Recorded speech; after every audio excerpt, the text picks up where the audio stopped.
Hello, I'm Steve Saul. Welcome to North West Today. The headlines this Thursday lunchtime. Smart ticketing could be scrapped to save millions from the Northern Transport budget. Stena sends its new ferry from Merseyside to France in what they say is a Brexit-busting move. And the homeless and vulnerable people in Oldham are among the first to get the COVID jab.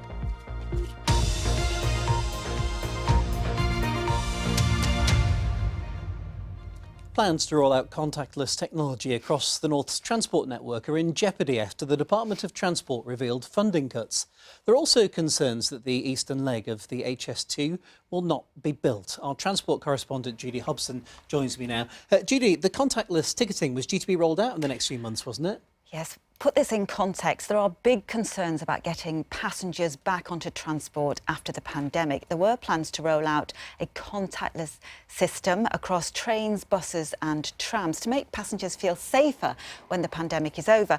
Now, Transport for the North has heard the department wants to cut 100 million from this project, which they say means effectively they'll have to shelve it. They say it's disappointing and they want to meet with the Transport Secretary Grant Shapps as soon as possible to explain how big an impact this will have. And this is not the only cut though, is it?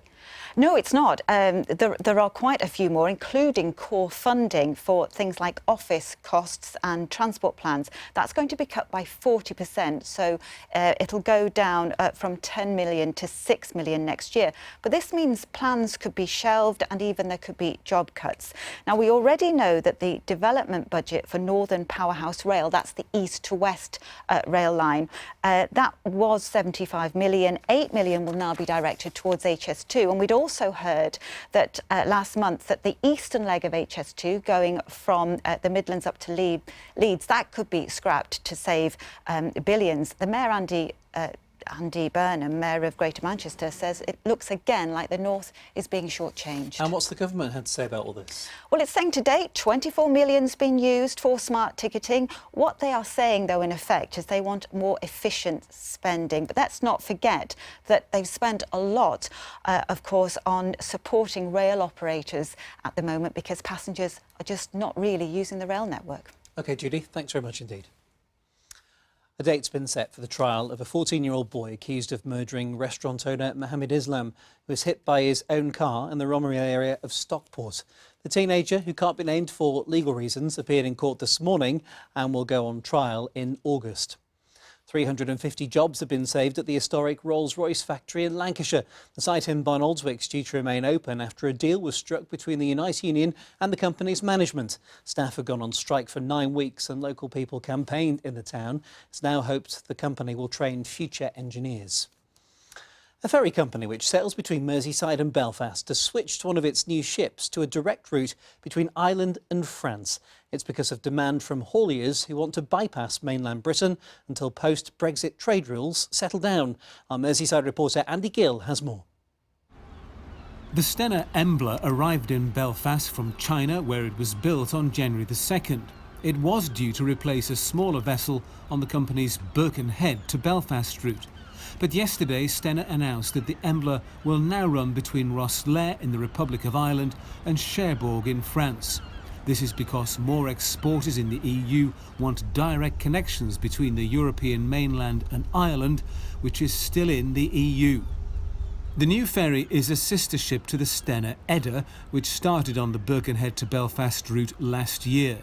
The switch of the Embla to the Ireland-France route is not permanent, however. In the long run, it's cheaper for many hauliers to have drivers from Europe get to Ireland by using the UK as a land bridge. In the shorter term, the effect of the new post-Brexit customs rules can be seen in the fact that traffic between Birkenhead and Belfast is down more than a quarter.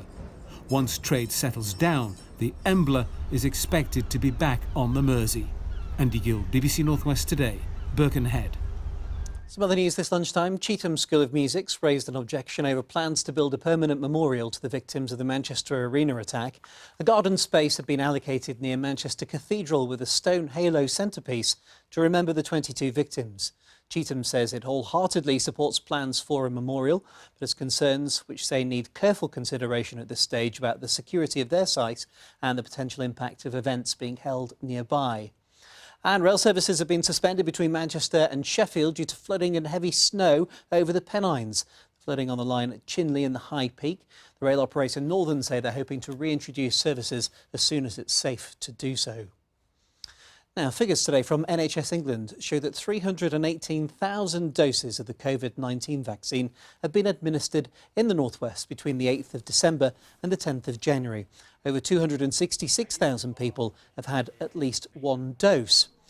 And around 30 homeless and vulnerable people living in Oldham have been given the COVID-19 vaccine in the first scheme of its kind in the UK. It's been organised by a local GP at a shelter in the town, as Katie Walderman reports. When the pandemic began, Kelly and Lee were evicted. I was living in a tent in a park and... Freezing cold, struggling to eat. When COVID actually started, that was We when... didn't really take it serious at first, did we, to be honest? We didn't really watch TV, so we didn't really know that much about it. Yeah, we didn't. Yeah, that's true. It's just what was hearsay. Yep. But 10 months on, they've been vaccinated at the homeless shelter in Oldham they now call home. Do you know what? I am so happy that we've managed to have this COVID injection. Thank you. It's all over the news, and we've been thinking, wow, we'll love to get that, and then for it to come to this place and us to be the first. It's brilliant. It's brilliant. The clinic was organised by Dr. Sahid Chauhan, who's also a local councillor. They're the most extremely vulnerable people. Their life expectancy is 43, 45. There is a reason why their life expectancy is so low. We can protect them. Because of those vulnerabilities, Oldham Council and other local GPs decided the town's homeless people should be made a priority group to get the vaccine, along with the over 80s at the start of the rollout. We don't give up on people. If you develop your COPD because of the smoking, we don't say we're not going to treat you. If someone is a homeless and unfortunate in life because of the mental health issues and other issues, we don't give up on them. We help them, we try to bring them back in the society. But we also wanted to set an example for the rest of the country and for the rest of the world actually, and say, if we can do it, you can do it as well. More clinics like this are planned for the weeks and months ahead. Katie Walderman, BBC North West Today, Oldham.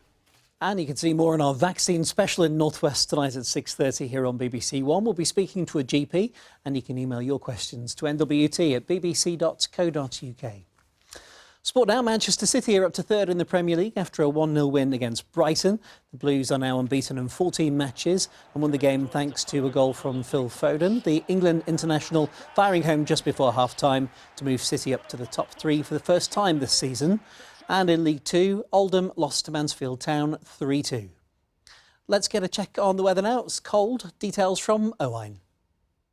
Hi everyone, I hope you're doing all right. I'm kicking things off today with news of a weather warning. It's a yellow warning for both snow and ice. I'll show you the warning area in just a second. Let's have a look at the map first. Here's what's going on across the northwest. A mixture of rain, sleet and snow. I think the heaviest of that snow, of course, falling on high ground. It'll be a cold one as well. Temperatures today reaching about 5 or 6 Celsius there for many of us.